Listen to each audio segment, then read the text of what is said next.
जब कोई एक शख्स प्रॉपर्टी परचेज़ के लिए हमारे से रब्ता करता है कि जी मुझे एक प्रॉपर्टी मैंने देखी है और मैं उसको परचेज़ करना चाहता हूँ, आप इसमें मेरी क्या हेल्प आउट कर सकते हैं, तो हम उसके लिए प्रॉपर्टी के डॉक्यूमेंट्स उनसे मंगवाते हैं।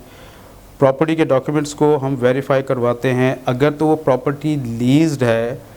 तो उसके सर्च सर्टिफिकेट के थ्रू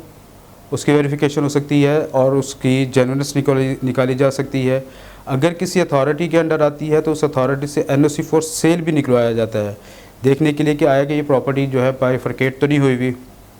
एक से ज़्यादा हिस्सों में तो नहीं तकसीम। उसके बाद उनके दरमियान में सेल एग्रीमेंट होगा। सेल एग्रीमेंट होने के बाद पार्ट पेमेंट का सेल एग्रीमेंट होता है, उसमें से कुछ पेमेंट जो है वो दे दी जाती है, कुछ पेमेंट जो है वो at the time of transaction दी जाती है, जो कि कंसर्न सब रजिस्ट्रार के पास होती है। जिस दिन उसकी एग्जीक्यूशन होती है वहाँ पे रजिस्ट्रार के ऑफिस में जाते हैं, दोनों पार्टीज़ आती हैं, वो उसको वेरीफाई करता है अपनी बैन लिस्ट के मुताबिक सब रजिस्ट्रार। अगर उसमें किसी किस्म का कोई अंडर दी बैन होती है प्रॉपर्टी तो वो उस पर ऑब्जेक्शन मार्क कर देता है।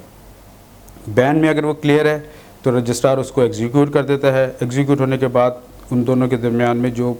लेन देन बकाया होता है वो उसको कंप्लीट करते हैं, कीज़ हैंडओवर कर दी जाती हैं,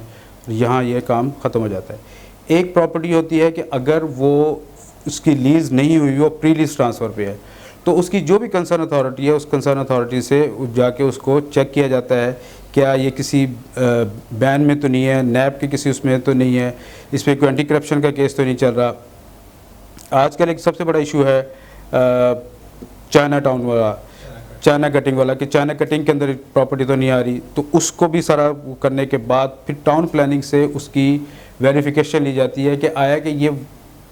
टाउन प्लानिंग में है भी सही है नहीं, इसकी कटिंग हुई भी है। इसको एक इदारा है केडीए के अंदर जिसको कहते हैं MPG office, master planning of group office जो है वो इसको वेरीफाई करता है। वहाँ से आप इसको वेरीफाई करवा सकते हैं कि ये प्रॉपर्टी जो है इसकी कटिंग हुई थी या नहीं हुई थी।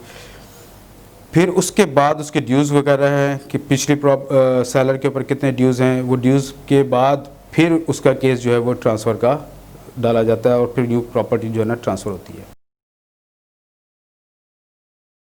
ओवरसीज़ पाकिस्तानीज़ के लिए जो सबसे बड़ा इशू आता है वो अभी तक देखने में जो आया वो ये है कि वो टैक्सेस से बड़ा वो होते हैं कि हमारे ऊपर पता नहीं हम ओवरसीज़ पाकिस्तानी हैं, गवर्नमेंट ऑफ पाकिस्तान ने शायद हमारे ऊपर बहुत सारे टैक्सेस जो है ना एक्स्ट्रा टैक्सेस इम्पोज किए हुए। ऐसी कोई बात नहीं है, उनके ऊपर वही टैक्सेस लगेंगे जो एक आम पाकिस्तानी शहरी के ऊपर लगते हैं, क्योंकि जब वो प्रॉपर्टी यहाँ परचेज़ करते हैं तो उनके ऊपर पाकिस्तान का जो कानून है ट्रांसफ़र ऑफ प्रॉपर्टी एक्ट का वही लागू होता है, उसके मुताबिक ही वो प्रॉपर्टी यहाँ पे अपने नाम पे ट्रांसफ़र करा सकते हैं।